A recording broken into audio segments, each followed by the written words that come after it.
Today you become man and wife, fulfilling the sunnah as way of life. Today you'll find serenity, may your life be filled with sincerity. There is no happier day in your life than the virtue of being man and wife. There's joy without any end. Allah's blessing on this day does descend.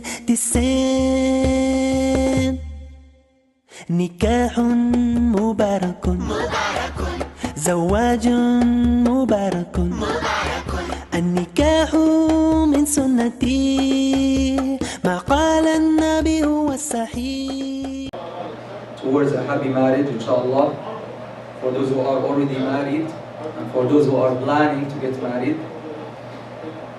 The first lecture we covered many topics. The first one, why this course? First of all, to please Allah subhanahu wa ta'ala, because Islam calls us to establish and support families, and because our communities suffer. Our communities suffer because of what? Because divorce is going up. When divorce is going up, what's going on with the children? What's happening to the children? They're suffering. Children are going losing some great important qualities that they used to have within the marriage when the parents were together. Also, family under attack. So we have to hold such courses because in the modern communities, especially in the West, there is an attack against the family institution. The institution of the family is being distorted, right, in a way or another. Right now they're thinking like a man and a man can make a family. So they're going against the very nature that Allah subhanahu wa ta'ala created us with. Also, we have weak preparation for marriage. Weak or even non-existing preparation.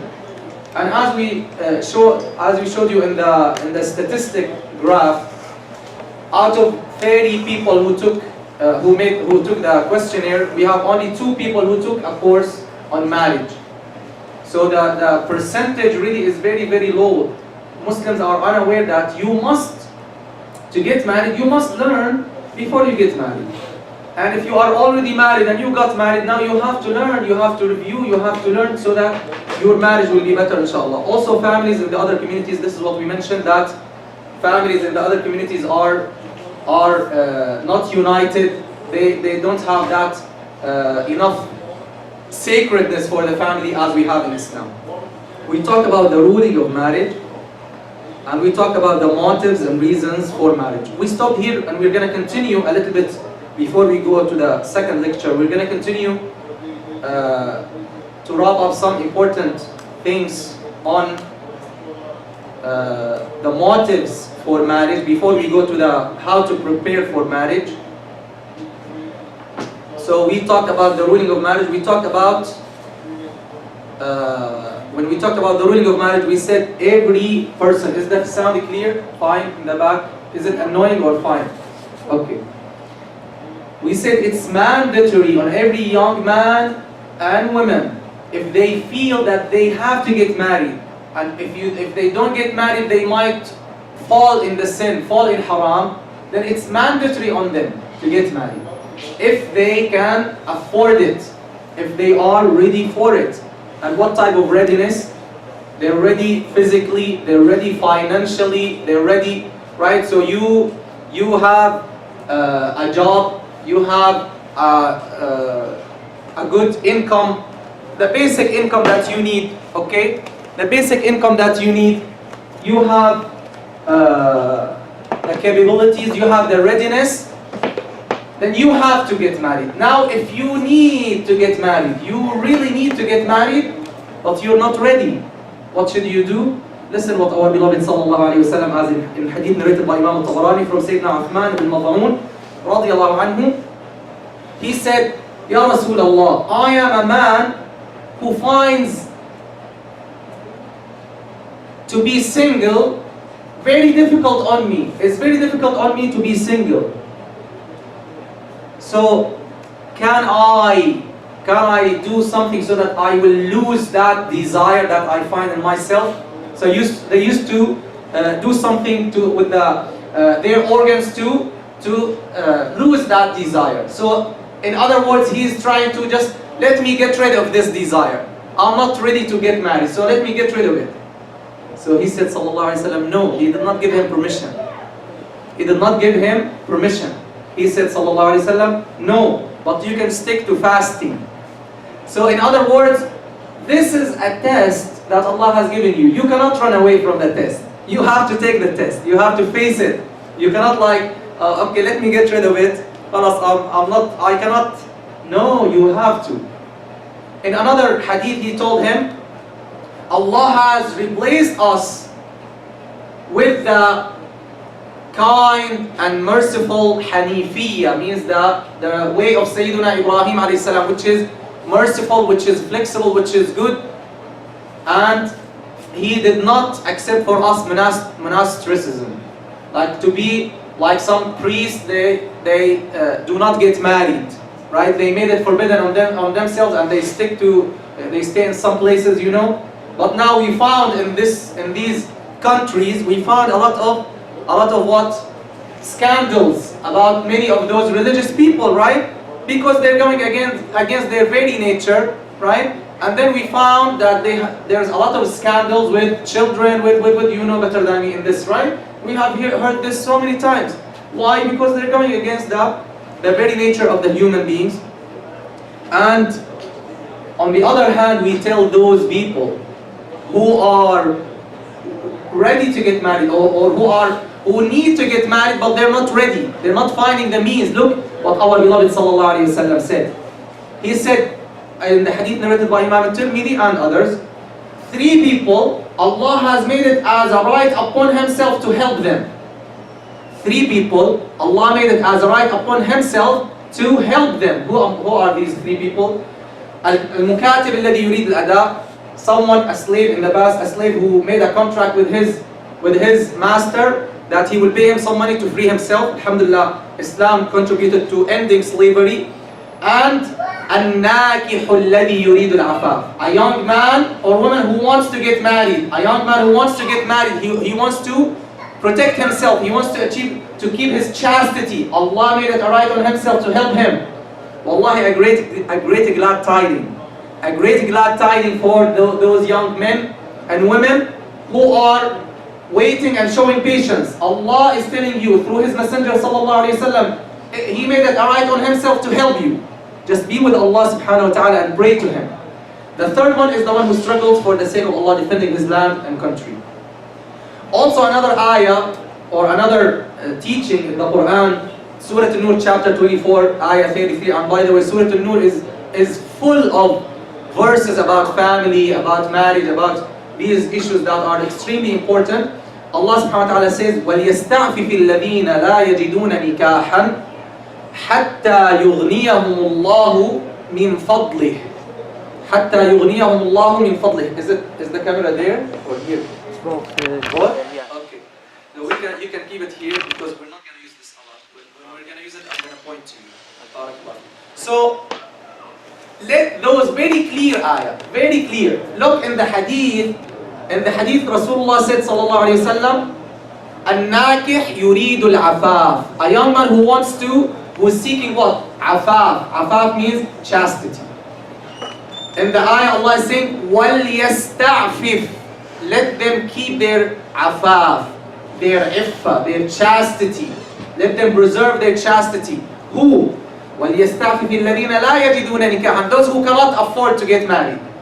Means they are not, they want but they cannot. For different reasons. Financial, whatever.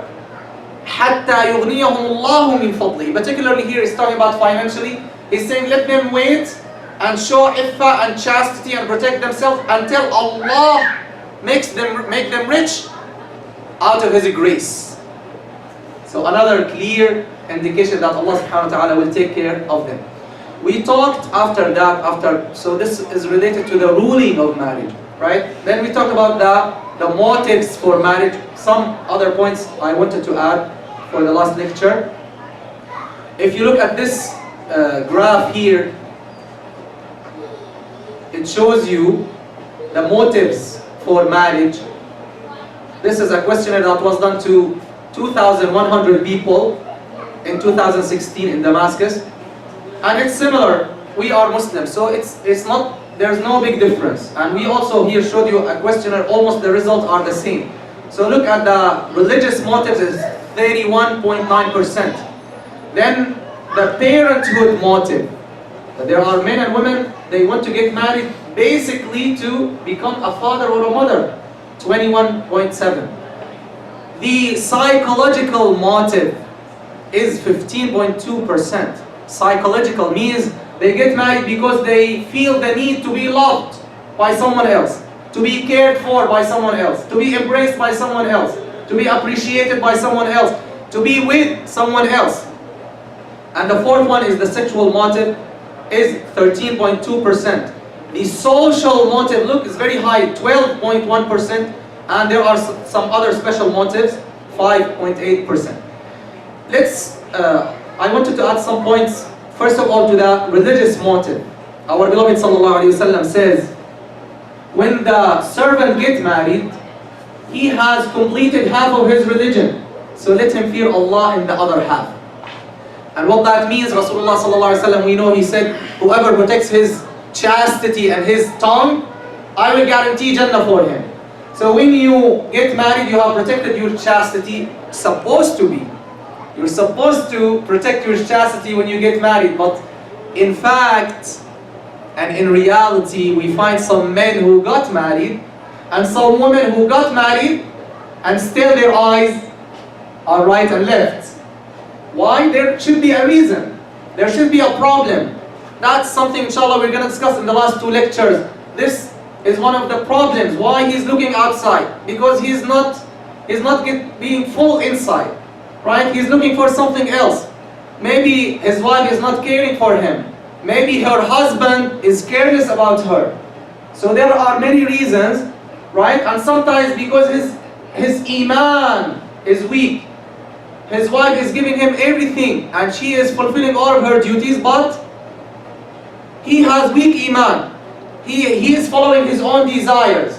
When he goes out, he doesn't stick to the guidelines that Allah gave us, to lower your gaze, not to get mixed with the other gender for no reason, for no necessity, etc., etc. So he's not following those guidelines.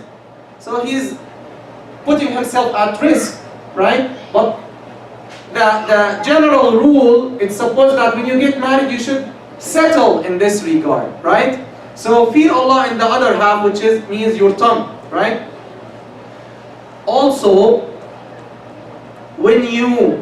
we mentioned that if your spouse, so I'm going to use the word spouse, it means husband and wife. When your spouse, you find that they have that religious motive, okay?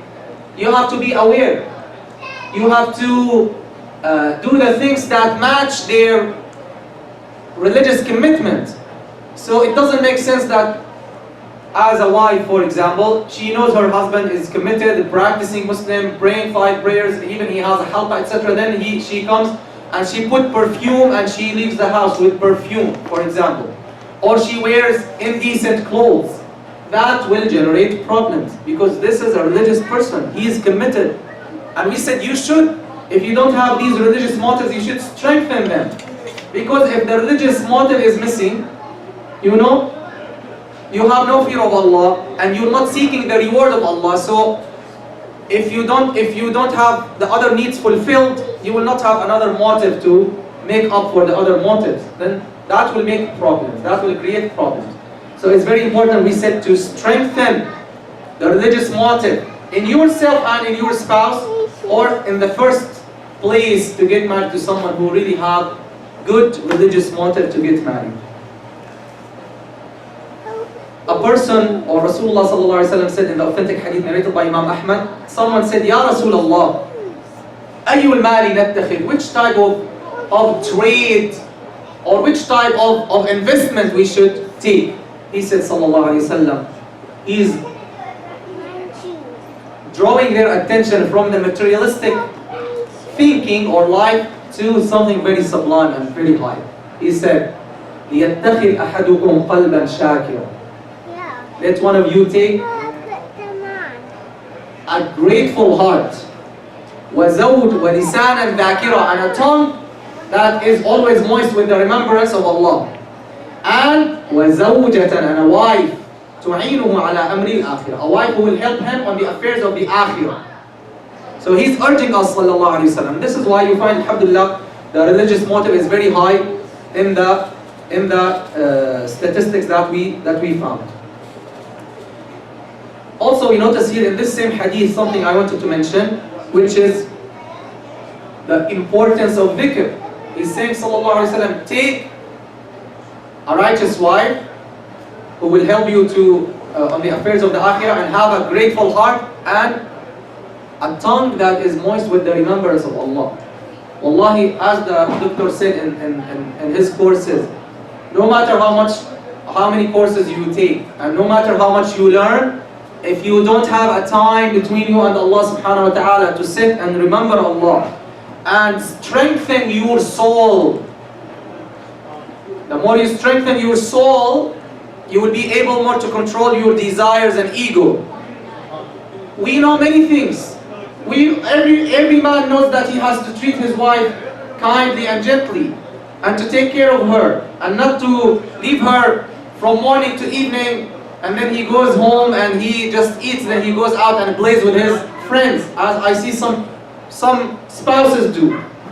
We all know this is wrong, yet many spouses, they do it. Why? Because they have weak iman, weak commitment, weak connection with Allah subhanahu wa ta'ala. This is why all of the sheikhs of tarbiyah, the sheikhs of the spiritual purification, they all agree that every Muslim must have a time between him and Allah subhanahu wa ta'ala. Every day, just sit.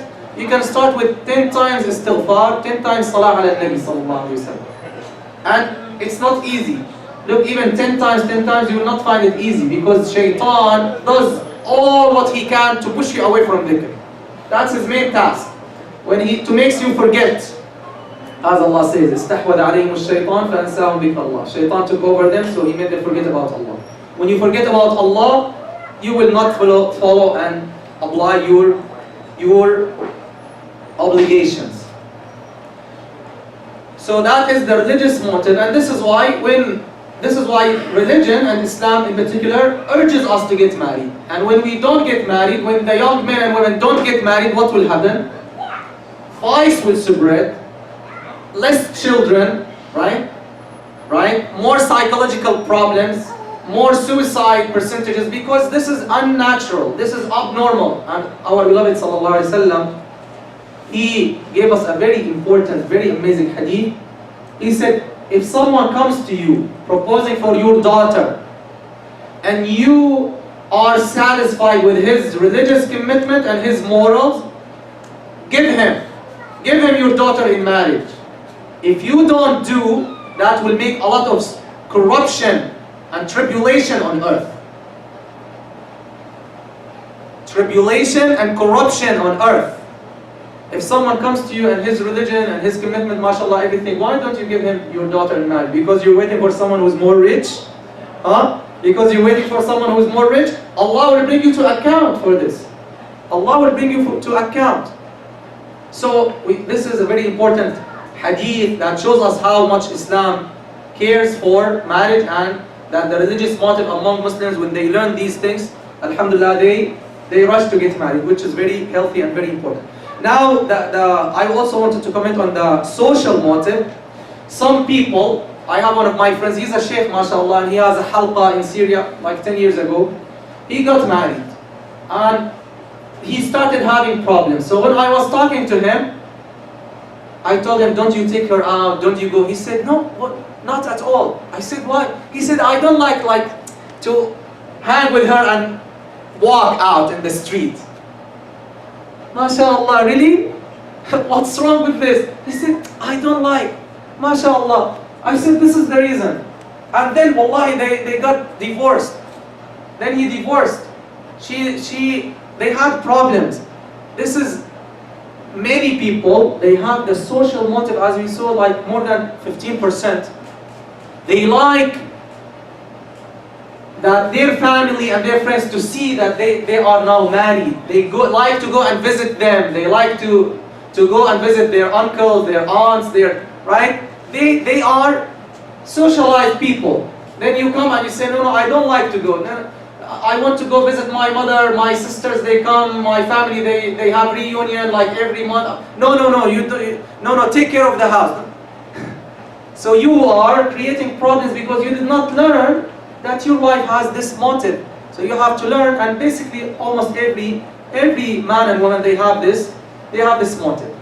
So we know our beloved sallallahu alaihi wasallam, right? He was walking with his wives, and we know he had a race with Sayyidah Aisha, right? He told Sahaba, Allah, move ahead of us, and when they left, then he had a race with his wife, sallallahu alaihi wasallam, right? And she was young, and she beat him. She won over him. And after some years, he got a little bit fat, and they raced, and he won. And he told her this for that, sallallahu alaihi wasallam, right? He told her this for that. So we're tied now. So that's our role model, sallallahu alaihi wasallam. Then someone comes and says, Allah, I don't like to walk with her. Subhanallah. You should be proud, and you should take her and go as long as, mashallah, you're committed to the Islamic rulings and with the clothing. And why don't you go out with her and take her to her relatives, to her friends, etc. As long as, of course, there's no mixing, that is not allowed. And we're going to talk about this maybe later. And this, or we should talk now about this, which is mixing. Yes, this social motive is very strong among many people. Still, sometimes it leads to big problems. Some people, some Muslims, we're talking about Muslims, not non-Muslims, they go and visit each other, and they get sit all together, men and women, and they start talking, everyone talking to everyone, and mixed relationships. That's not allowed in Islam. Especially the in-laws. Like especially if you have a wife, especially for example your wife to talk to her sister's husband. Her sister's husband, or you go and you talk to the husband of your wife's sister. The in-laws, and Rasulullah sallallahu alaihi wasallam, he said in the authentic hadith, إِيَّاكُمْ وَالدُّخُولَ عَلَى النِّسَاءِ. Beware of mixing with women. He's saying beware of mixing with women, because what will happen?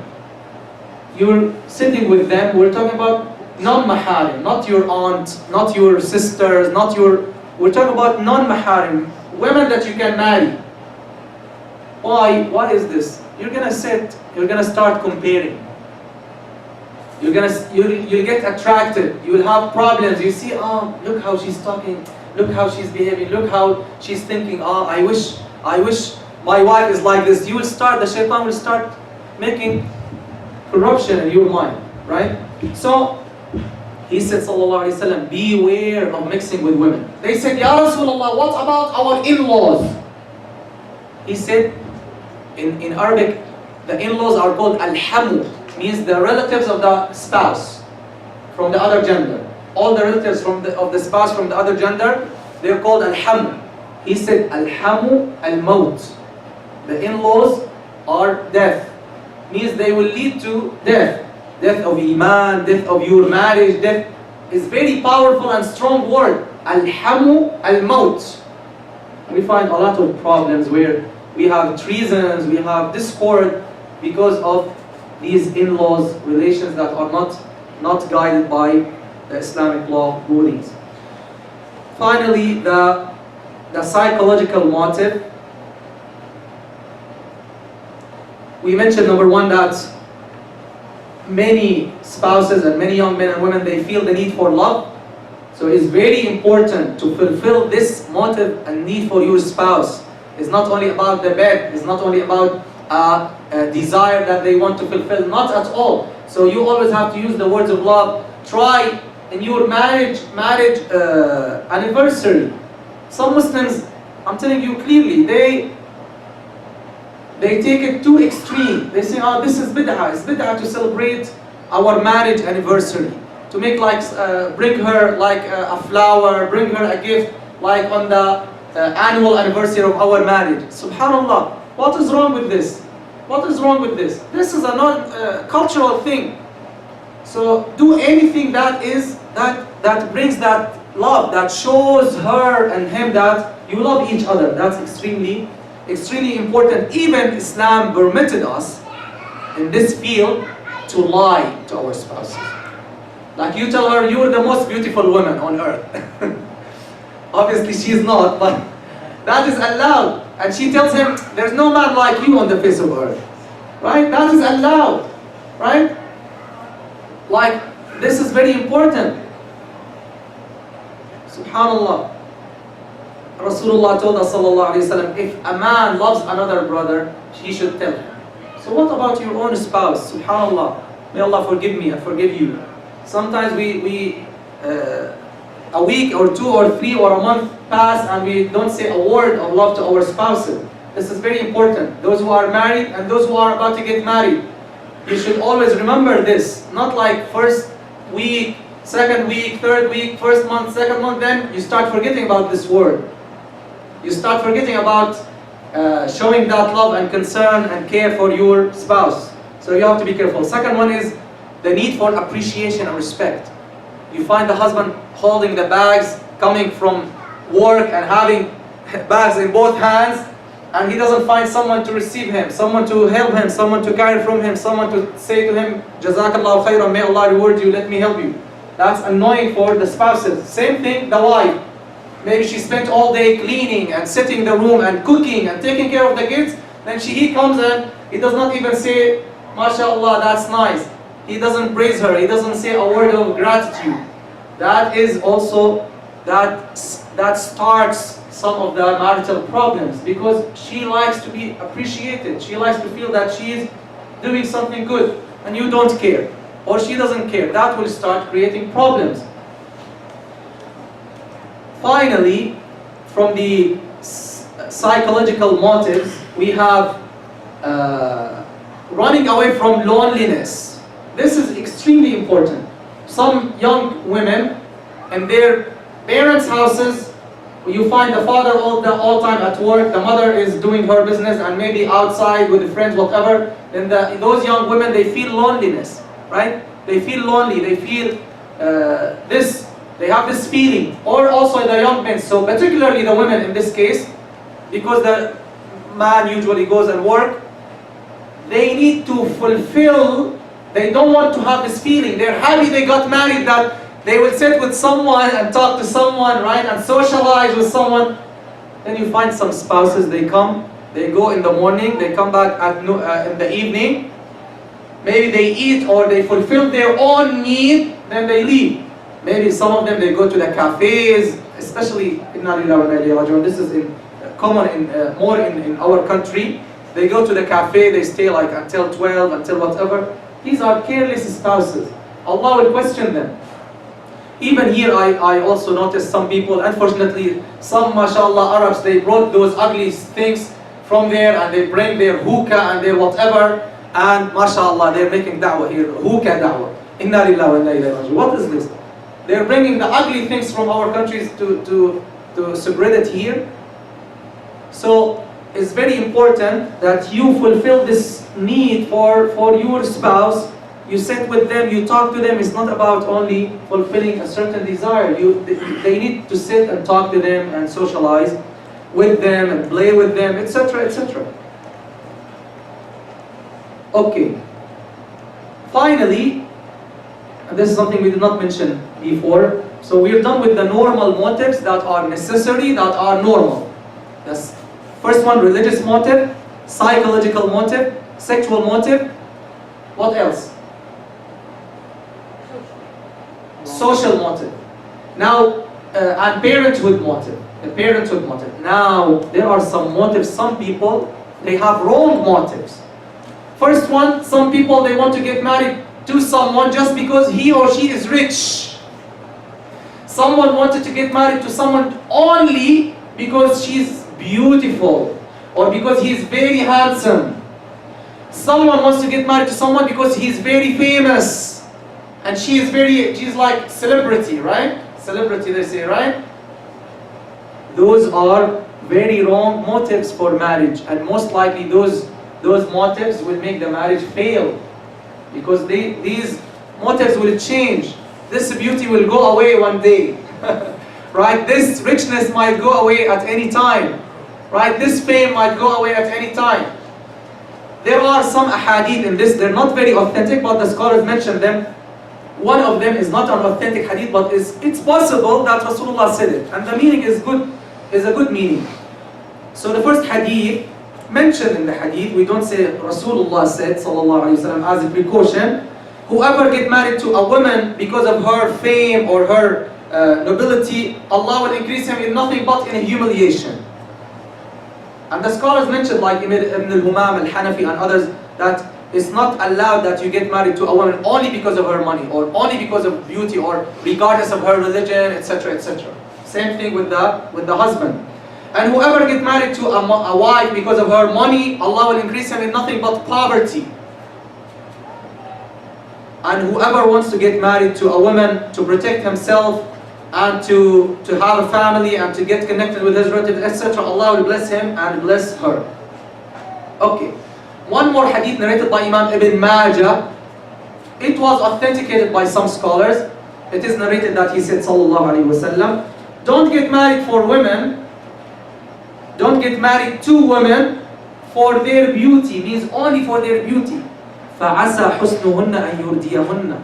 Maybe their beauty will make them arrogant.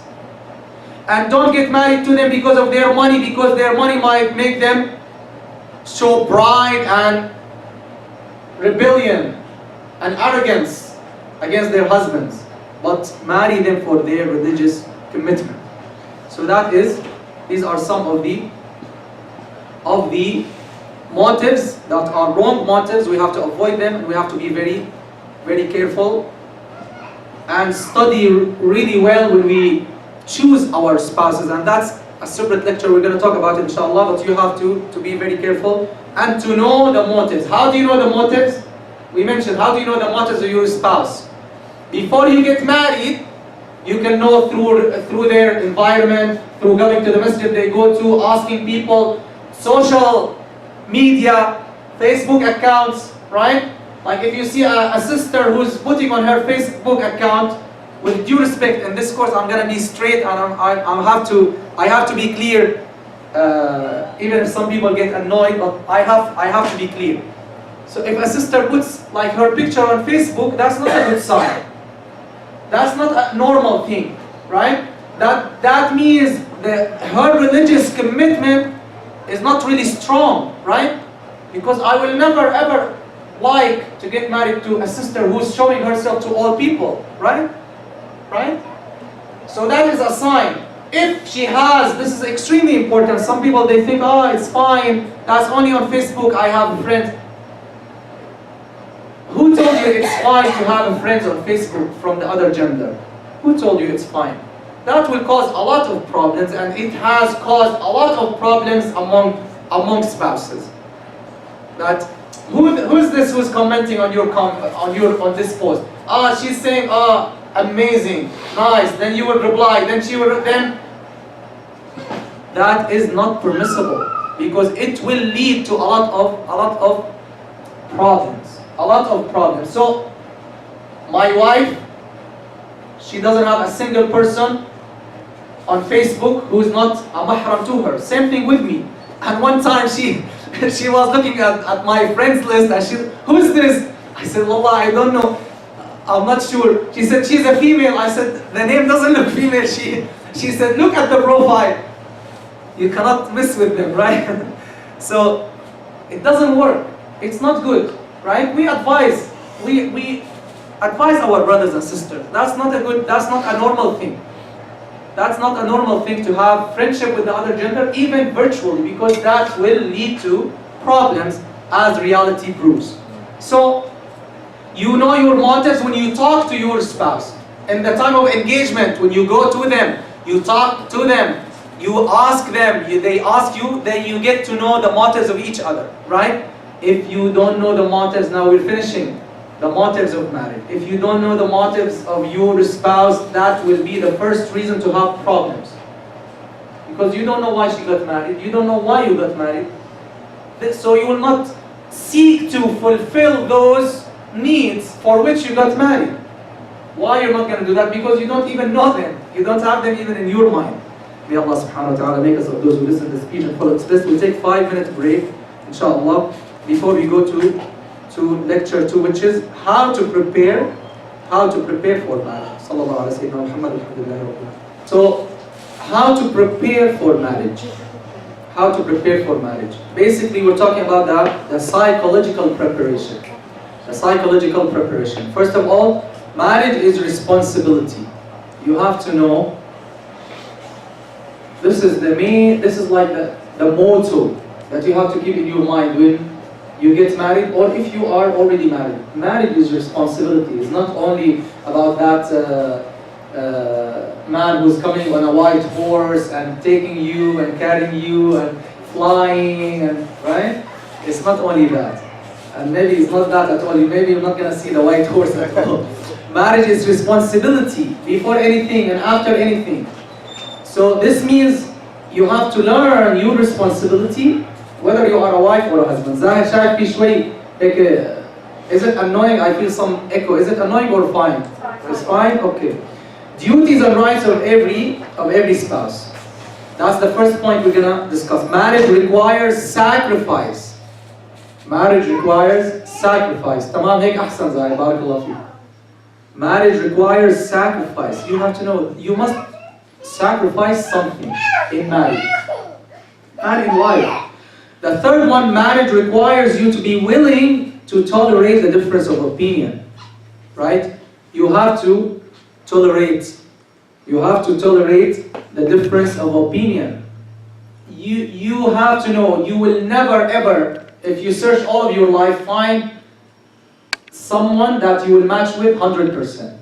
Because in logic they say if you match with someone 100%, this means you're one person, they're not two. As long as you are two people, there must be some difference. There must be. And there must be times that will come through marriage in which you will differ. Everyone will think in a different way. Everyone will look at the matter from a different angle. So what will you do? Are you ready for that? Now, are you prepared that you're going to have differences and you should be able to tolerate differences or not? Finally, marriage is about tranquility. Marriage is about tranquility. That is the last point, inshallah, we're gonna cover.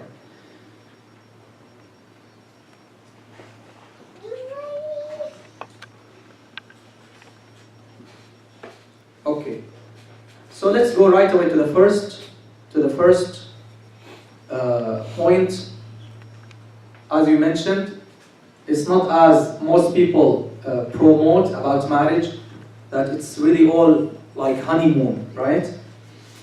Sometimes the wife will be sick, sometimes you cannot approach your wife, sometimes you will be sick, so many things that will come. You have to work hard, you're responsible now, you have to work, you have to provide, etc. She has to work in the house, she has to take care of the kids, she has, etc., etc. When you were in your parents' house, you were not responsible like for providing, for you just like studying, etc. Same thing that for the sisters. Mostly, unfortunately, most sisters, they don't help their mothers. The mother is taking the main responsibility, so they're not used to. They're just maybe do their schoolwork and then they waste their time with other stuff. They were not learned, and we're gonna see this when we talk about responsibility. They were not taught by their parents to be responsible, and that is a big mistake. If you don't prepare your kids, whether a boy or a girl, to hold responsibility since a young age, they will have problems in their marriage. They will have problems in their marriage. So, if we tell you, dear brothers and sisters, if we tell you we're going on a trip, okay, a very nice trip, very amazing trip, then when we reach there, you find that it is a desert area and you have to live in the tents. How will you feel? You will get shocked, right? You will get shocked. And if we tell you we're taking you on a picnic and we will stay in a 5-star hotel, then you find it's a forest and you have to stay in the tents, you will get shocked. So if you don't prepare psychologically we're talking today. The whole lecture about psychological preparation. We're not talking about physical, financial, etc. We're talking about psychological preparation. What do you have in your mind about marriage? What are the conceptions that you have? If you don't have the right psychological preparation, the marriage will have problems and might fail at the end. So first point we said is what? Marriage is responsibility. Responsibility. If we summarize marriage with this word, that is a great word to summarize marriage with. Marriage is responsibility. Let's start with this ayah. Surah An-Nisa chapter 4 ayah 34. Surah An-Nisa chapter 4 ayah 34. So we're going to start with the what are the responsibilities of the wife, what are the responsibilities of the husband. This amazing ayah gives us the main responsibilities of each spouse. Allah subhanahu wa ta'ala says, what may be translated as men are the protectors and maintainers of women. Allah says, الرجال قوامون على النساء بما فضل الله بعضهم على بعض وبما أنفقوا من أموالهم. Allah subhanahu wa ta'ala is saying men are the protectors and maintainers and guardians, if you like, of women. Why? Because Allah has given some of them more than the others. What He has given them more? Many things. Now, and because they support them from their means. Because they support them, so they support their spouses, their family, from their means. So this part is the responsibility of the husband. What are two things? First one, protection, care, and leadership. Protection and care and leadership, all these ones. That is in the word qawwamun. We're going to comment more on it. The second one is what? Who can figure out the second responsibility? The second main responsibility for the husband is provide the means. You have to provide. You have to provide. She doesn't have to provide. You have to provide. Because you have to provide, you are the leader of the house. And because you have to provide and you carry this responsibility, you can end the marriage. You have the divorce. The woman cannot divorce. She has something else. Yes, she has something called khula. Doesn't mean if you only have the divorce, doesn't mean you can enslave her. She has khula. She can, if she doesn't want to live with you, she can agree with you and pay you something of her dowry, abandon some of her dowry, and she can get the divorce whether you like or not.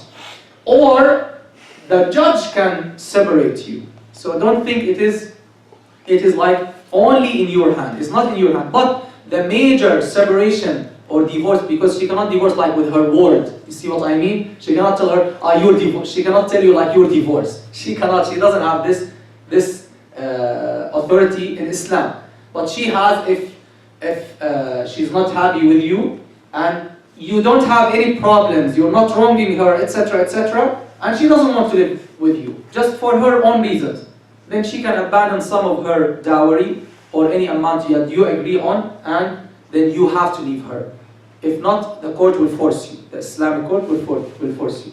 If not, if it is you who is harming her, then she doesn't have to pay anything, and the judge can separate between you. You see, we're going to talk about this later more when we talk about divorce, but the point is, subhanAllah, Allah gave this divorce for the man. Why? Because he's not going to divorce right away, because he spent a lot of money, he got the house, he got this. You see the point? Brothers and sisters, the whole system of marriage and family in Islam, it's all comprehensive. You cannot take like one point, separate it from the other system. Okay, and this is not a class where we can discuss and explain to those people why this is just, why this is fair, why this is the greatest law, etc. As we believe this is absolutely the greatest law because it's Allah's law. That's not the scope of this course. But you have to believe as a Muslim, these are the rules of Allah subhanahu wa ta'ala. And you have to know it's completely comprehensive, even related to inheritance. Well, if the men and women are exactly equal in their relativeness or their relation to the deceased, why the man takes two or double the amount of the woman in general, in some cases? Why? Because he has to spend, because he is responsible to provide for the women, right? So it's all comprehensive, and you cannot take one part of the Islamic rulings regarding marriage or inheritance or family life and separate it from the other. The main two responsibilities of the man again is what? Taking care of the wife, protecting the wife, leading the family. The word that summarizes these things is called qawama, from qa'im. We know Allah la ilaha illa huwa al-hayyul qayyum, same word, same meaning. Qayyum, why this qayyum? Because he is taking, not because he is standing, this is a metaphor. Also, the husband, he is qayyum or qawwam, doesn't mean he's always standing and supervising. No, this is a metaphor, because usually the one who is managing and supervising, usually he stands, right? So, qawama is a responsibility. It doesn't give the man a spiritual preference, as some scholars say. Some scholars literally say, no, the men are better than women. Why? Because Allah preferred them.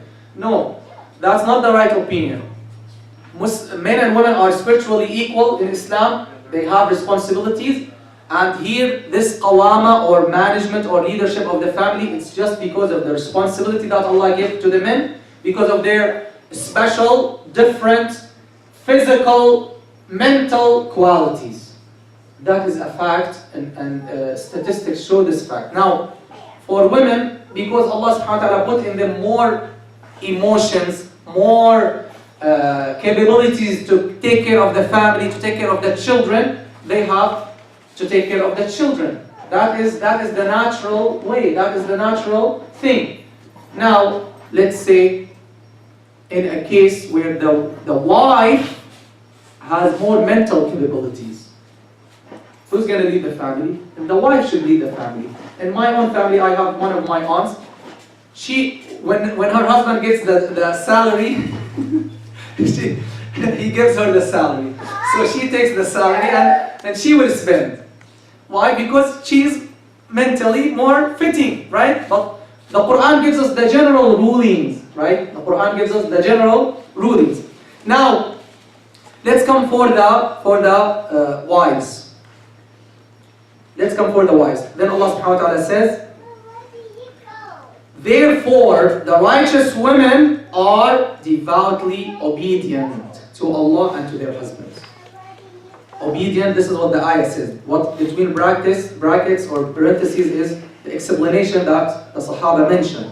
So the first responsibility of the woman is to obey her husband. And that does not include any degradation of the women. If there is a sister who is a professor in one of the universities, is it a degradation to her? Is it disgrace to her to listen to the man who is the dean of the college? Is it disgracing to her when she follows his administrative commands? It's not disgracing, right? Because he's the dean of the college. Even if she is a professor, even if she's educationally she's higher than him, but still she has to listen. She has to follow the instructions, right? Same thing in every institution. Rasulullah ﷺ said, if you were 3 traveling, you should have one of you as an emir. If you were 3 traveling, just for like 1 day, 2 days traveling, you have to have an emir. Why? Because sometimes there are decisions that one person has to take. It doesn't work 2 people. One has to take the decision, right? You consult with them. We're not talking about dictatorship, right? You consult with them. Our beloved sallallahu alaihi wasallam consulted with his wives and took his opinions. And in one incident, Sayyidah Salama, she saved the Muslims from a big punishment from Allah. When Rasulullah sallallahu alaihi wasallam took her opinion and listened to her and took her opinion, right? So read the story about Sulh al-Hudaybiyah. So he consulted with his wife sallallahu alaihi wasallam. But again, the decision is for the man, right? He is the leader and she should follow and obey him. So that is the first characteristic. The second one, or the first responsibility of the woman, the second one in the ayah, and guard in the husband's absence what Allah ordered them to guard. Means they protect what Allah commanded them to protect, especially in the absence of their husbands. The ayah mentions in the husband's absence. It mentions this word because usually when the husband is present, they will be good, right? But particularly mentioning in the husband's presence, those righteous women, what is their responsibility? To protect themselves, to protect their chastity, to protect his honor, to protect the house, to take care of his money, and to take care of the children and of the house. That is the main responsibilities that this ayah shows. So let's go back one more time. For the husband, we have qiwama, which means management and care. Management and care, that is qiwama. And the second one is what? Is nafaqa. And subhanAllah, look at our women, look at the status our women have in Islam. If she's a girl, when she's a girl, her father has to spend on her. When she's a wife, her husband has to spend on her. If she doesn't have a husband, she doesn't have a father, who's going to spend on her? Uncle or brother. Always there must be a man who spends for her, who takes care of her. That's the honor that Islam gives to the women. They don't have to go and work under the cars or sweeping the streets or climbing whatever. No, we honor our women. We don't let them do such acts that do not suit them, right? They do the things that match their the way that Allah subhanahu wa ta'ala created them with. So the man is responsible for protecting his wife, taking care of his wife, leading the family, etc., etc. One of the main responsibilities, obviously, in addition to providing, is not only providing food, also to educate the family, to educate the children, right? As Allah says, يَا أَيُّهَا الَّذِينَ آمَنُوا قُوا أَنفُسَكُمْ وَأَهْلِيكُمْ نَارًا. Protect yourselves and your families from a fire whose fuel is people and rocks.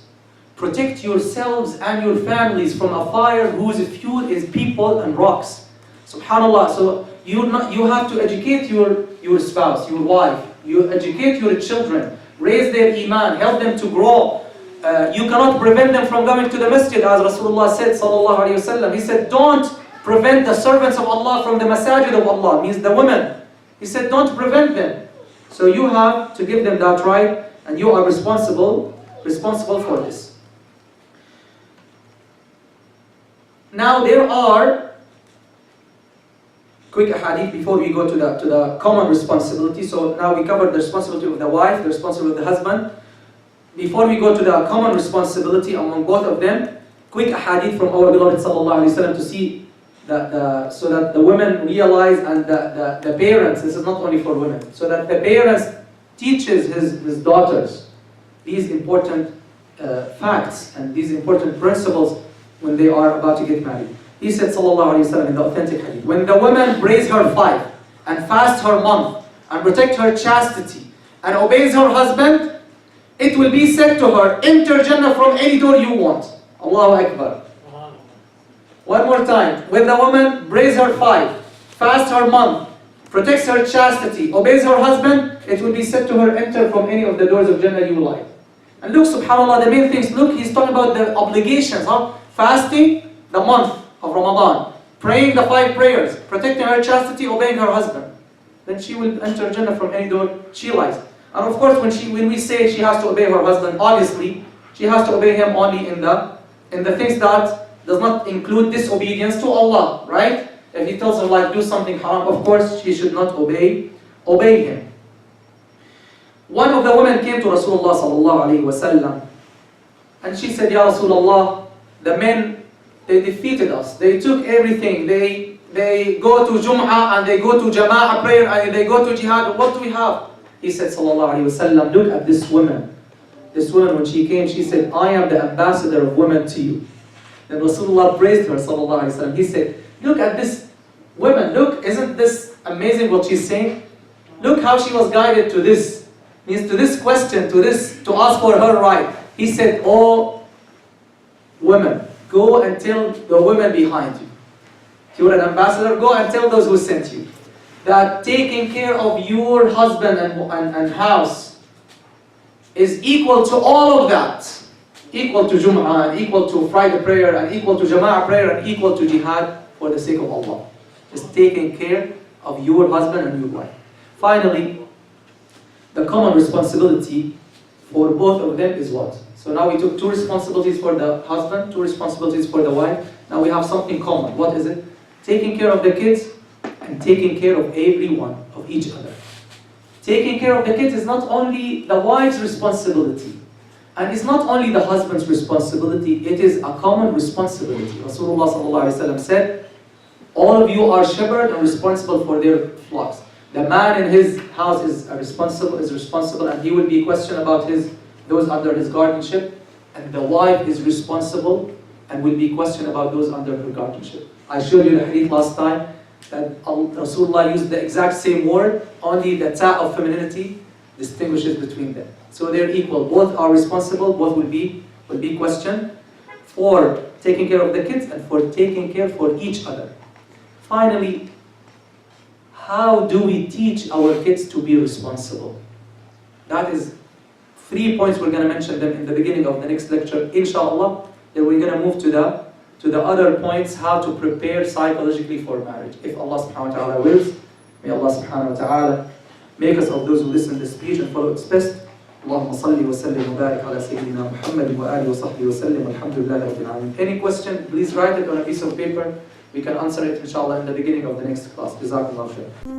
Mubarakun, as you walk together hand in hand, Allah has given you a companion and friend to stand and always be seen as man and wife, fulfilling the deen. From this day on forever be true. Cherish this life that's destined for you. Live your life with kindness and care. Remember, Allah will always be there, be there. Nikahun mubarakun, zawajun mubarakun, النكاح من سنتي